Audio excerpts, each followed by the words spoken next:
Hello everyone, welcome to my YouTube channel. It's me Bharati Pahalwani. कहानियाँ नई नई सीख देती हैं। बच्चों में अगर अच्छे संस्कार सींचने हो तो कहानियाँ सबसे अच्छा जरिया बन सकती है। आज हम सुनने वाले हैं गधे और उसके मालिक की कहानी। तो आइए सुनते हैं। एक गांव में नमक के व्यापारी चंद्र सेठ रहते थे। उनके पास बीटू नाम का एक गधा था। व्यापारी रोज गोदाम से दुकान तक नमक ले जाने के लिए गधे का इस्तेमाल किया करता था। वह नमक को बोरी में भरकर गधे की पीठ पर लाद देता और दुकान तक उसके साथ जाता था। लेकिन व्यापारी का गधा आलसी प्रवृत्ति का था। काम से वह बचने के लिए हर दिन नए उपाय सोचते रहता था। गोदाम से दुकान तक के रास्ते में एक नदी पड़ती थी।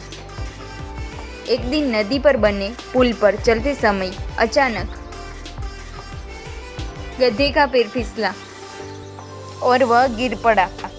नदी के पानी से नमक की बोरी भीग गई। जब तक व्यापारी ने गधे को निकाला पानी में से, तब तक नमक सारा घुल चुका था। गधा अब चलने लगा तो उसका भार बहुत कम हो गया था, इसलिए वह बहुत खुश होने लगा। उसने सोचा कि अपने ऊपर लदा ये बोझ हल्का करने के लिए ये मेरा बहुत बढ़िया तरीका है। अगले दिन वह जानबूझकर नदी में गिर पड़ा। नमक पानी में घुल जाने से बोरी का वजन फिर कम हो गया। उसके बाद से वह हर रोज ऐसा ही करने लगा।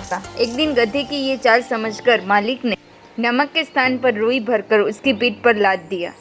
रुई हल्की थी, इसके बावजूद भी आलसी गधे ने सोचा कि क्यों न रोज की तरह नदी के पानी में गिरकर इसका वजन हल्का किया जाए। इसलिए वह जानबूझकर नदी में गिर पड़ा। लेकिन इस बार बोरी में नमक नहीं बल्कि रुई थी। पानी में गिरकर रुई का वजन कई गुना बढ़ गया।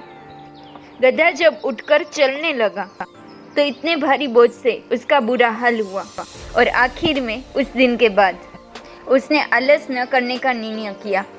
इस कहानी से हमें यह सीख मिलती है कि आलस से आखिर में तो हमारा ही नुकसान होता है और व्यक्ति का एक ही उपाय बार बार कारगर सिद्ध नहीं होता।